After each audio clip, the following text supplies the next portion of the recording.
अब जो संघ प्रमुख ने बयान दिया है, आप उसको समझो उन्होंने क्या कहा है। उन्होंने कहा कि हमारे देश में जो आरक्षण चल रहा है, जातिगत चल रहा है आरक्षण, उसे ऐसे ही चलना चाहिए। क्यों? कि जब तक हमारे देश में जातिगत व्यवस्था रहेगी तो आरक्षण खत्म हो नहीं सकता, सीधी सी बात है। तो मैं यही कहना चाहता हूँ, जो उन्होंने बयान दिया वो बिल्कुल ठीक दिया है। उसे समझने की हमें बहुत ज्यादा आवश्यकता है कि उन्होंने क्या कहा। आप बताइए, जिस तरीके से बयान सामने आया, क्या आरएसएस की विचारधारा जो है वो पलट रही है? जी नहीं, मुझे ऐसा नहीं लगता कि आरएसएस की विचारधारा पलट रही है, क्योंकि मैंने जहां तक मैंने ऑब्जर्व किया आरएसएस को थोड़ा बहुत एज ए स्टूडेंट, तो मुझे ये लगता है कि वो हमेशा दलितों के लिए काम किया है। कोरोना टाइम पे भी उन्होंने काम किया है। तो आरक्षण के पर्सपेक्टिव में जो उनका बयान है, मैंने उसको सुना था अच्छे से, और मुझे ये लगा कि जब ये जो समाज हमारा जाति के आधार पे बटा हुआ है, उस हिसाब से आरक्षण को उन्होंने उस हिसाब से इस बयान को दिया है। और जहां तक मुझे लगता है, सिर्फ आरक्षण में हमारा सिर्फ जातिगत नहीं है, ईडब्ल्यूएस का आरक्षण भी चल रहा है, तो गरीबों के लिए भी है, जातिगत भी है। पर ये हाँ, उन्होंने समाज को जैसे बटा हुआ है उस हिसाब से उन्होंने उसको बयान को दिया। दलित और पिछड़ों की घेराबंदी करने का प्रयास जो है वो किया जा रहा है? नहीं, ऐसा नहीं है बिल्कुल भी। ये सभी को साथ लेकर चलने का प्रयास किया गया है। जो नीचे दलित लोग हैं उन्हें ऊपर लाने का काम किया, जिससे कि आगे समाज में अपनी अहम भूमिका दे सके। ऐसा नहीं है कि उच्च वर्ग के ही लोग महत्वपूर्ण भूमिका दे रहे हैं, बल्कि निम्न वर्ग के लोग भी महत्वपूर्ण भूमिका दे रहे हैं। तो जिस तरीके से बयान सामने आया है, क्या लगता है जो जातिगत राजनीति करते हैं कि उनकी राजनीति समाप्त होगी? देखो, जो जातिगत राजनीति कर रहे हैं उनकी राजनीति होती है केवल एक लिमिट समय के लिए होती है, वो लंबे समय तक नहीं होती। मैं आपसे पहले कहा, संघ का कभी भी चुनावों से और राजनीति कोई मतलब नहीं रहा। संघ का शुरू से ही ये रहा है कि वो सभी वर्गों को समान लेकर चलते हैं। आप उनके आरक्षण के बयान को समझें, उन्होंने क्या कहा है? जातिगत व्यवस्था, जब तक हमारे देश में जातियां रहेंगी तो आरक्षण तो रहेगा। तो उन्होंने इसको समाप्त, ये समाप्त नहीं होना चाहिए। जब जिधर हमारे देश में जाति समाप्त हो गई, चलिए पारस लौटते हैं। तो मेरठ के लोग क्या कह रहे हैं, हमने अपने दर्शकों तक ये बातें पहुंचाई है। दर्शक क्या कह रहे हैं, उत्तर प्रदेश उत्तराखंड की जनता इस पूरे मसले पर, आरक्षण के मसले पर और संघ प्रमुख के इस बयान के मसले पर क्या कह रही है, ये हम जानने की कोशिश लगातार कर रहे हैं। और इस मसले पर क्या सोचती है, ये बातचीत हम जारी रखेंगे। लेकिन मोहन भागवत और समाजवादी पार्टी की तरफ से क्या रिएक्शन आया है उनके इस बयान पर, ये सबसे पहले आपको दिखाते हैं। ऐसा वो आरक्षण लागू किया, इसलिए जब तक वो भेदभाव है तब तक उसको चालू रहना चाहिए। संविधान सम्मत जितना आरक्षण है उसको हम संघ के लोगों को पूरा समर्थन देते हैं। हमको ये देखना चाहिए कि इन वर्गों को बराबरी में लाने में अपना योगदान होना चाहिए। आज दिखता नहीं है, लेकिन वो भेदभाव अभी भी है। सम्मान की बात है। तो तमाम सहयोगी भी हमारे साथ जुड़े हुए हैं, उनसे हम बातचीत करेंगे। तो मोहन भागवत का ये बयान आपने सुना कि वो कह रहे हैं कि जब तक असमानता है तब तक आरक्षण की व्यवस्था जो है वो लागू रहनी चाहिए। तो बलिया का हम रुख कर लेते हैं। मनोज पांडे हमारे सहयोगी बलिया से जुड़ रहे हैं। बलिया के लोग इस बयान को कैसे देखते हैं, उनसे हम जान लेते हैं। मनोज, बताइए कि वहां के लोग क्या कह रहे हैं इस पूरे मसले पर। जिस तरीके से आरक्षण को लेकर है, बलिया की हमको बात करके बयान आया है कि जब और रहेगा है आरक्षण लागू रहना चाहिए और संवैधानिक तरीके से जो आरक्षण है उसका हम समर्थन कर रहे हैं। क्या कह रहे हैं? मैं भी समर्थन करती हूँ। जब तक समाज में असमानता है तब तक तो रहना ही चाहिए, लेकिन आरक्षण सही लोगों को मिले इसके ध्यान देना चाहिए।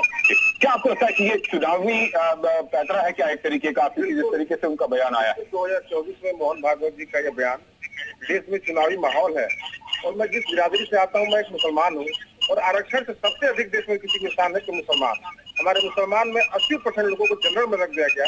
मैं खुद जनरल में हूँ और आरक्षण बंद होगा तभी देश का कल्याण होगा। ये वोट के लिए मोहन भागवत जी ने 24 के वोट के लिए बलिया के लोगों को लग रहा है कि वोट के लिए ये बयान दिया गया, क्योंकि पहले के बयान से ठीक उलट ये बयान है। अजय कश्यप का रुख कर लेते हैं, बरेली से हमारे सहयोगी जुड़े हैं। अजय, वहां के लोग क्या कह रहे हैं, उनको भी क्या सियासत की बू आ रही है इस बयान में?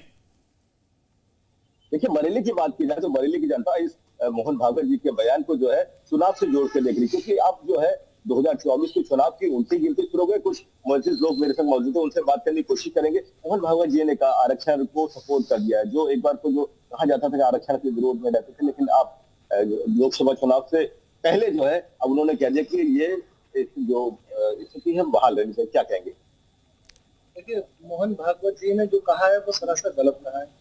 मेरा मानना यह है कि भाई उस ब्राह्मण की क्या गलती है जिसके लिए एक वक्त की रोटी के लिए भी उसे संघर्ष करना पड़ता है, तो इसकी क्या गलती है? मोहन भागवत जी जो है वो केवल नरेंद्र मोदी के तो ठेकेदार हो सकते हैं, समाज के नहीं। ये तो क्या जो उनका बयान है उसको क्या कहेंगे, चुनाव की ये सुगुफा ये? हाँ, ये चुनावी सुगुफा है, ये केवल चुनाव के लिए दिया गया बयान है, इसके अलावा कुछ नहीं। अच्छा, आप थोड़ा सा आगे जाइए।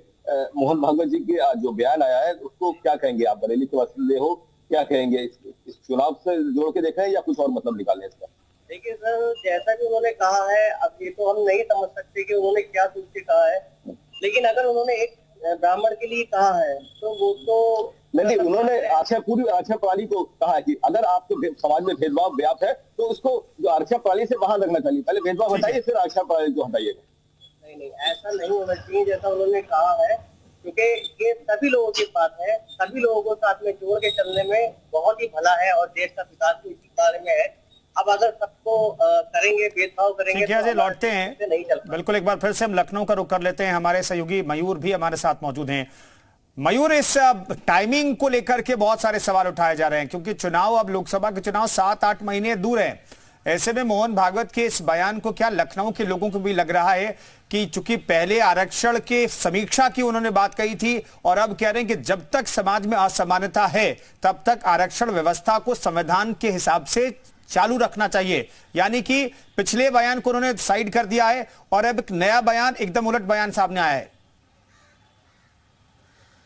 देखिए, इसके पहले जब उन्होंने समीक्षा की बात की थी तो पूरे देश भर में जो विपक्ष था उन्होंने उसका विरोध किया था, जो आरक्षण की बात करते हैं। और आरक्षण को लेकर हमेशा आरोप आरएसएस के ऊपर लगते रहे हैं कि ये आरक्षण खत्म करना चाहते हैं और इसी पर राजनीति विपक्ष की चलती रही है जब भी आरक्षण की बात आती है। लेकिन अब एकदम से बयान पलटना, तो राजनीतिक मायने तो इसके जरूर है। हालांकि ऐसा कहा जाता है कि संघ को राजनीति से, पॉलिटिक्स से बहुत ज्यादा लेना देना होता नहीं है, लेकिन लखनऊ विश्वविद्यालय के जिन छात्रों के साथ हम हैं उनकी राय लगातार हम जान रहे हैं। संघ क्या बदल रहा है क्या? अभी संघ बदल नहीं रहा है। संघ की विचारधारा जो भी रही है वो राष्ट्र के निर्माण के लिए उसने हमेशा काम करते हुए आया है।